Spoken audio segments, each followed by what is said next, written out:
Rapat paripurna Dewan Perwakilan Rakyat Daerah Kabupaten Kepahyang dengan agenda penyampaian laporan hasil reses DPRD Kabupaten Kepahyang masa sidang pertama tahun persidangan 2021 dan paripurna penyampaian nota pengantar raperda inisiatif DPRD Kabupaten Kepahyang tahun 2021 hari Senin 8 Maret 2021 dengan mengucapkan Bismillahirrahmanirrahim. Saya buka acara resmi dan dinyatakan terbuka untuk umum. Pelaksanaan reses dalam rangka penjalinan aspirasi yang disampaikan oleh masyarakat daerah pemilihan Kepahyang 1 Kecamatan Kepahyang.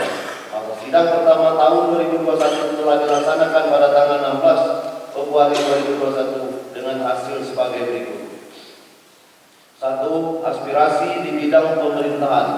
A. Permohonan pembuatan kartu anggota Linmas serta kelengkapan. B. Permohonan untuk memperhatikan nasib penambang batu, pasir koral galian C apabila harus memilih mohon petunjuk dan bantuan informasinya. C. Di masa pandemi COVID-19 ini, mohon agar pemerintah dapat menciptakan lapangan kerja untuk masyarakat serta bantuan kredit ringan. 2. Aspirasi di bidang pembangunan. A. Desa Imigrasi Permu. 1. Permohonan pembangunan gedung untuk penyimpanan kegiatan posyandu. 2. Permohonan pembangunan drainase dan siring di lingkungan RT 7 RW 3 Kelurahan Pasar Sejantung, terutama di Jalan Mawar dan Melati. 3. Permohonan pembangunan pelapis tebing kuburan umum Talang Banten dan irigasi Talang Banten, Sawah Talang Banten, Imigrasi Permu. Permohonan penambahan lampu jalan di daerah Imigrasi Permu. 5. Permohonan pembangunan pelapis tebing untuk jurang di Dusun 2 perbatasan Dusun 4 Desa Imigrasi Permu. Permohonan pembangunan jalan Dusun 3 ke tempat pemakaman umum tembus ke perbatasan Desa Imigrasi Permu dan Desa Tabah Saling. 7. Permohonan jalan lingkungan Dusun 3 dengan perbatasan Desa Sukamerindu. 8. Permohonan pembangunan jalan dan jembatan terletak di Dusun 3 Desa Imigrasi Permu. 9. Permohonan pembangunan irigasi di Dusun 3 Desa Imigrasi Permu. B. Kelurahan Dusun Kepahyang. Permohonan pembangunan drainase sepanjang Kelurahan Dusun Kepahyang karena pada musim hujan air sampai masuk ke rumah warga. 2. Permohonan pembangunan jembatan air musi yang berada di simpang kantor lurah Dusun Kepahyang. 3. Peningkatan jalan Gang Masjid Al-Hidayah Kelurahan Dusun Kepahyang sepanjang 100 meter. C. Desa Tepamono, Rumah Sakit Umum Daerah Kabupaten Kepahyang. 1. Permohonan untuk pembangunan rumah sakit atau klinik khusus talasemia. 2. Peningkatan jalan dusun dalam Desa Tepamono sepanjang lebih kurang 1 km. 3. Peningkatan jalan lingkungan Dusun 5 Desa Tepamono sepanjang 400 meter. Sidang Dewan dan hadirin yang kami muliakan. Aspirasi di bidang pendidikan. A. Permohonan bantuan beasiswa bagi siswa-siswi yang kurang mampu. 4. Aspirasi di bidang kesehatan. A. Permohonan untuk kesejahteraan kader posyandu di Desa Imigrasi Permu. B. Permohonan untuk biaya kesehatan agar diringankan. C. Permohonan untuk masalah kesehatan masih banyak belum memiliki BPJS. D. Permohonan bantuan pengobatan gratis untuk masyarakat tidak mampu terutama yang belum memiliki kartu pengobatan gratis dari pemerintah.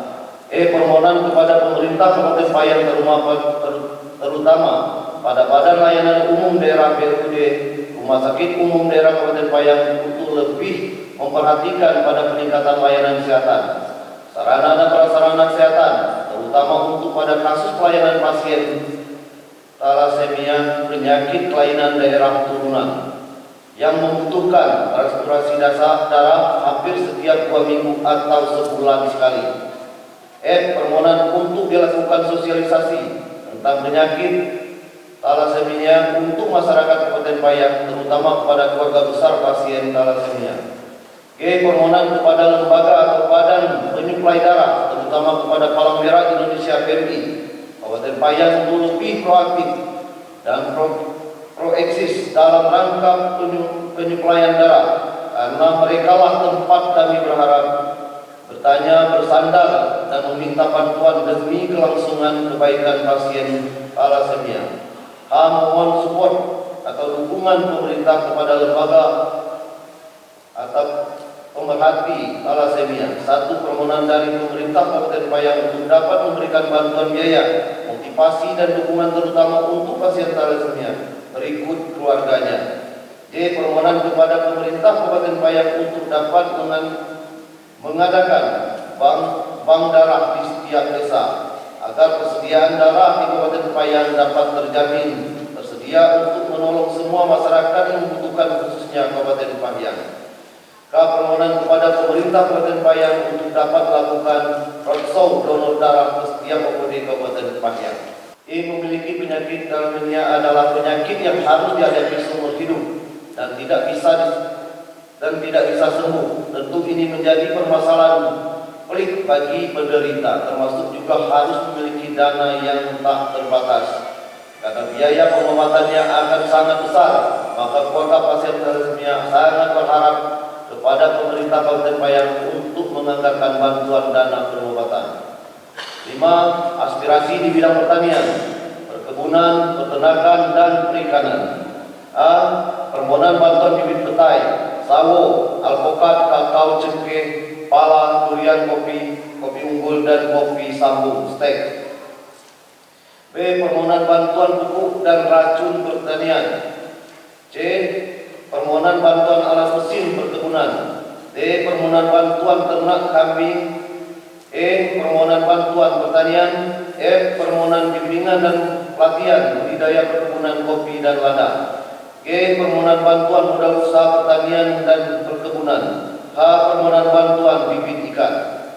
6. Aspirasi di bidang sosial dan kepemudaan. A. Permohonan sarana dan prasarana olahraga, terutama lapangan sepak bola di Kecamatan Payang. B. Permohonan dilaksanakan pelatihan untuk anak remaja dan ibu-ibu yang belum ada penghasilan. 7. Aspirasi di bidang air bersih dan kebersihan. A. Permohonan untuk ketersediaan air bersih di Kecamatan Payang.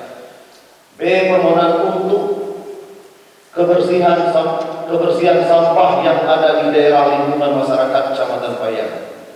Secara keseluruhan, aspirasi yang disampaikan oleh masyarakat mencakup bidang infrastruktur sarana dan prasarana, bidang pendidikan, bidang kesehatan, bidang pertanian, bidang perikanan, bidang sosial dan budaya, bidang pemerintahan, dan bidang agama. Adapun hasil reses anggota DPRD Kabupaten Payang Daerah Pemilihan 2 masa sidang ke-1 tahun 2021 mencakup seluruh bidang di atas adalah sebagai berikut. 1. Peningkatan jalan Dusun 4 Desa Soroilir. 2. Peningkatan jalan desa menjadi jalan hotmik sepanjang 2,5 km di Desa Sorobaru. 3. Pembangunan pagar kuburan di Desa Teluk Keringat. 4. Pemasangan rambu lalu lintas di Jalur 2 Tabamulan, Kelurahan Durian, Tepun Meriki.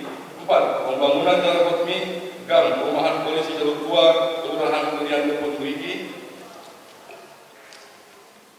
6. Mohon dukungan dan kerjasama dari kelompok pemuda kreatif Meriki tentang pembuatan pupuk kompos dari sampah. 7. Pengerasan jalan usaha tani desa Daspeta 1 dan Daspeta 2 sepanjang 2 km. 8. Pembangunan jalan hotmik di Desa Sormuncar. 9. Pembangunan kantor lurah di Hujan Mas Atas. 10. Pembangunan beda rumah di Desa Merantijaya. 11. Mohon bantuan anggaran gedung atau tempat pengolahan sampah menjadi pupuk kompos di Desa Cukung Malang. 12. Pembangunan pabrik studi di Desa Cukung Malang. 13. Pembangunan irigasi AIK Desa Pulau Keto dan Desa Bumisari. 14. Mohon bantuan benih ikan mas, ikan nila untuk kelompok tani, kolam air deras di Desa Pulau Keto Lama. 15. Pembangunan jalan usaha tani kurang lebih 1.500 meter di Desa Air Hitam. 16. Pembangunan jalan baru di Desa Air Hitam. 17. Pembangunan rehab balai desa di Desa Air Hitam. 18. Pembangunan balai desa di Desa Daspeta 2. 19. Pembangunan rehab jalan arah Bukit Hitam Kecamatan Hujan Mas sepanjang 1 km. 20. Pembangunan jalan Hukmi 2.800 di Desa Punggung Ranti. 21. Pelepasan ikan air tawar dalam wilayah Kecamatan Hujan Mas dan Kecamatan Migi. Adapun kegiatan reses daerah pemilihan 3 ini dilaksanakan secara perorangan, secara kelompok dalam pelaksanaan reses masa sidang pertama Dewan Perwakilan Rakyat Daerah Kabupaten Pahang, daerah pemilihan 3 tahun 2021. Kegiatan reses ini dilaksanakan pada tanggal 16 Februari 2021. Sehubungan hal tersebut, kami sampaikan laporan secara umum tentang aspirasi yang disampaikan oleh masyarakat, yaitu A. Infrastruktur, sarana dan prasarana. B. Bidang pendidikan. C. Bidang kesehatan. D. Bidang pertanian. E. Bidang sosial dan budaya. F. Bidang pemerintahan. Dan G. Bidang keagamaan.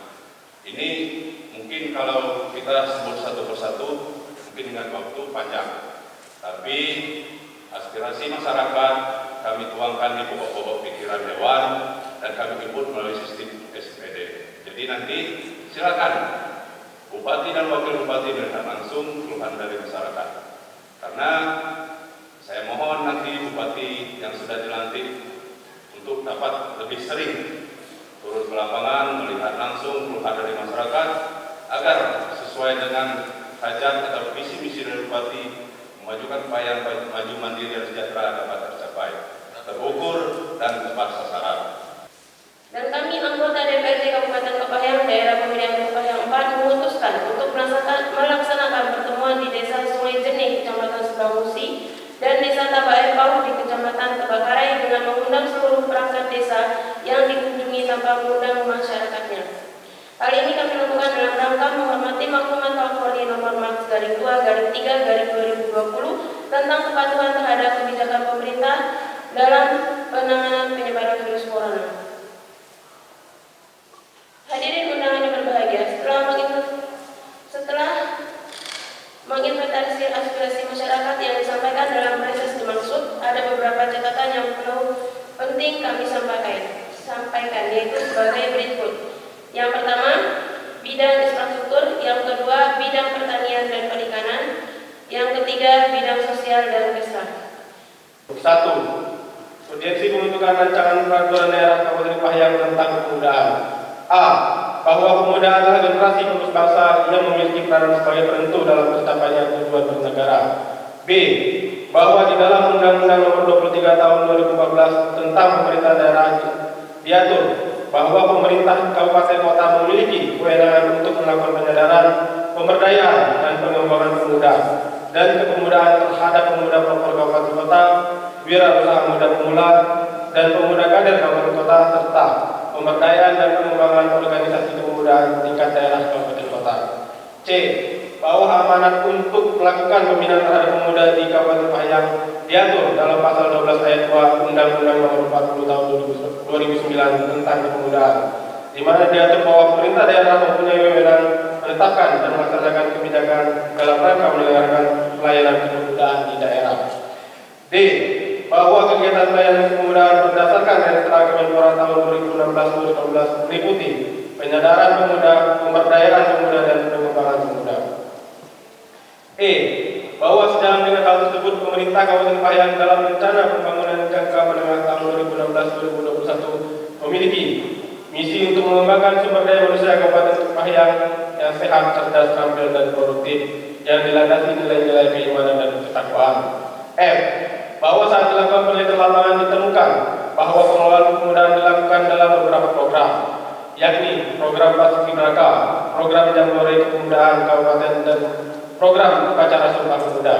Di samping itu, Dinas Pariwisata Pemuda dan Olahraga Kabupaten Pahang juga telah melakukan pembinaan dan pemberdayaan pemuda melalui program Wirausaha Pemuda. Kegiatan Wirausaha Pemuda tersebut dengan melakukan seleksi terhadap proposal yang masuk untuk diturut sertakan dalam seleksi tingkat provinsi. G. Bahwa dari 11 kepala desa responden ditemukan bahwa seluruh desa telah memiliki lembaga kepemudaan. Lembaga kepemudaan tersebut dalam bentuk karang taruna desa. Namun hanya 28,6% yang melakukan pembinaan terhadap organisasi kepemudaan di tingkat desa. H. Bahwa materi muatan pertanyaan diatur meliputi tugas, wewenang dan tanggung jawab pemerintah daerah, peran tanggung jawab dan hak pemuda, rencana pembangunan kepemudaan, sarana dan prasarana, organisasi dan satuan tugas kepemudaan, pencatatan dan pelaporan, penghargaan, kerjasama dan kemitraan, pendanaan dan pembinaan dan pengawasan. 2. Urgensi pembentukan rancangan peraturan daerah Kabupaten Kepahyang tentang pengendalian minuman tua, minuman tradisional beralkohol dan produk yang mengandung zat adiktif. A. Bahwa minuman beralkohol merupakan salah satu faktor risiko utama untuk masalah kesehatan secara global. Dari segi kesehatan, kebiasaan mengonsumsi minuman beralkohol dapat menimbulkan gangguan mental, organik, rusak saraf dan daya ingat, pembengkakan otak, sirosis hati, gangguan jantung, gastritis, paranoid, dan lain sebagainya. B. Bahwa di samping alkohol, ancaman bagi masyarakat muncul dari penyalahgunaan produk yang mengandung zat adiktif seperti lem aikaibon, samkodin, dan komin. Zat yang ada dalam lem aikaibon adalah zat kimia yang bisa merusak sel otak dan membuat kita menjadi tidak normal, sakit, bahkan bisa meninggal. Salah satu yang terdapat di dalam lem adalah lisergin, asid di LSD. Efek negatif LSD dapat termasuk hilangnya kendali emosi, disorientasi, depresi, kepeningan, perasaan panik menakut, dan perasaan tak terkalahkan, yang dapat mengakibatkan pengguna menempatkan diri dalam bahaya fisik. C. Bahwa pemerintah Kabupaten Kepahyang dalam rencana pembangunan jangka menengah tahun 2016-2021 memiliki misi untuk mengembangkan sumber daya manusia Kabupaten Kepahyang yang sehat, cerdas, terampil, dan produktif, yang dilandasi nilai-nilai keimanan dan ketakwaan. D. Bahwa di Kabupaten Kepahyang penyalahgunaan minuman tua dan produk yang mengandung zat adiktif seperti lem aikaibon, samkodin, dan komik sudah menjadi hal yang mengkhawatirkan. Dari 11 desa di Kabupaten Kepahyang dihimpun data bahwa 85,7% responden menjawab resah dengan peredaran uap dan produk yang mengandung zat adiktif. Selama ini pengguna hanya diberikan himbauan untuk tidak mengulangi perbuatannya. Hal tersebut dikarenakan belum ada hukum dalam pemberantasan penyalahgunaan minuman tua, minuman tradisional beralkohol, dan produk yang mengandung zat adiktif. E. Bahwa materi muatan rapordaya akan dapat meliputi jenis-jenis yang dilarang, larangan, pengecualian, pengawasan dan pengendalian, pembinaan, ketentuan penyidikan, sanksi pidana, dan ketentuan penutup. 3. Urgensi pembentukan rancangan peraturan daerah Kabupaten Kepahyang tentang pengelolaan pasar rakyat. Bahwa keberadaan pasar rakyat diatur dalam pasal 12 Undang-Undang Nomor 7 Tahun 2014 tentang perdagangan. Pasar merupakan salah satu penyedia lapangan pekerjaan yang mampu mengurangi pengangguran Indonesia. B. Bahwa dewasa ini perkembangan pasar modern terus meningkat, sangat bertolak belakang dengan pertumbuhan pasar rakyat. Pasar rakyat menghadapi persoalan besar yang bersumber dari masalah internal pasar. Misalnya, manajemen pasar, sarana dan prasarana pasar sangat minim, tumbuhnya pedagang kaki lima yang mengurangi pelanggan pasar rakyat, minimnya bantuan permodalan yang tersedia bagi pedagang pasar rakyat. C. Bahwa penataan pasar rakyat atau pasar tradisional sebenarnya telah menjadi perhatian pemerintah pusat yang diwujudkan dengan penerbitan Perpres Nomor 112 Tahun 2007 tentang pembinaan pasar tradisional, pusat perbelanjaan, dan toko modern. Selanjutnya diterbitkan Peraturan Menteri Perdagangan Nomor 53 garis miring Mdak garis miring per garis miring 12 garis miring 2008 tentang penataan dan pembinaan pasar tradisional, pusat perbelanjaan, dan toko modern. Sejalan dengan perkembangan perekonomian dan perdagangan, telah dibentuk Undang-Undang Nomor 7 Tahun 2014 tentang perdagangan dan ditetapkannya Peraturan Menteri Perdagangan Nomor 56 garis miring Mdak garis miring per garis miring 9 garis miring 2014 tentang perubahan atas Peraturan Menteri Perdagangan Nomor 70 garis miring Mdak garis miring per garis miring 12 garis miring 2013 tentang pedoman penataan dan pembinaan pasar tradisional, pusat perbelanjaan, dan toko modern, serta keputusan Kepala Badan Standarisasi Nasional Nomor 84 garis miring garis miring PSN garis miring 4 garis miring 2015 tentang penetapan satu standar nasional Indonesia standarisasi untuk pengelolaan pasar rakyat, yakni nomor 8152/2015. D. Bahwa eksistensi pasar rakyat merupakan salah satu infrastruktur ekonomi daerah yang memiliki fleksibilitas yang tinggi dalam menampung tenaga kerja. Di sisi lain, pasar rakyat merupakan sumber masukan bagi daerah sebagai sumber pendapatan asli daerah. Berdasarkan data profil Pasar Dinas Perdagangan, Koperasi dan Usaha Kecil Menengah Kabupaten Pahang, terdapat 23 pasar rakyat yang tersebar di wilayah Kabupaten Pahang. Salah satu pasar rakyat yang telah dikelola oleh Pemda melalui PTD yakni Pasar Pahang di Kelurahan Pasar Pahang. Bahwa kewenangan pemerintah daerah dalam melakukan pengendalian dan pemberdayaan pasar rakyat merupakan bagian dari pelayanan publik kepada masyarakat. Oleh karenanya, pengelolaan pasar rakyat harus diikuti dengan regulasi yang diawali dengan pembentukan peraturan daerah tentang pengelolaan pasar rakyat. Bahwa materi muatan dan perdagangan yang meliputi fungsi pasar rakyat, pengelolaan pasar rakyat, perizinan penggunaan kios dan los, kartu pedagang, hak dan kewajiban dan larangan, serta pengelolaan pemberdayaan, perlindungan dan pengendalian pasar rakyat.